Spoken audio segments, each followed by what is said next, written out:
দেখো, আজকে সকাল থেকেই প্রচণ্ড বৃষ্টি শুরু হয়ে গিয়েছিল।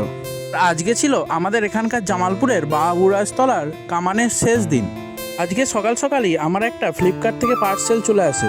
পার্সেলটা ডেলিভারি নিয়ে নেওয়ার পর আমি বেরিয়ে পড়ি এখানকার একটু বাজারে, কারণ আজকে ছিল আমার ভাইয়ের উপনয়নের নিয়মভঙ্গ।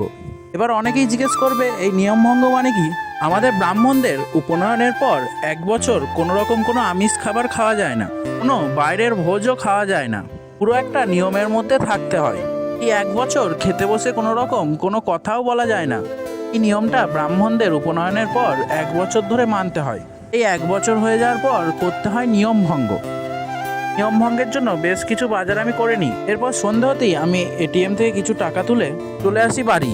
আর বাড়ি এসেই দেখি ততক্ষণে ভাইয়ের নিয়মভঙ্গের সমস্ত কার্যকলাপ শুরু হয়ে গেছে। এই জেঠুটা হচ্ছে আমাদেরই বাড়ির পুরোহিত জেঠু, তুরি জেঠু। ইনি হচ্ছেন আমাদের পাটুলির খুব ভালো একজন পণ্ডিত। এনার শিষ্যত্ব অনেক দূর দূরান্ত ছড়িয়ে রয়েছে।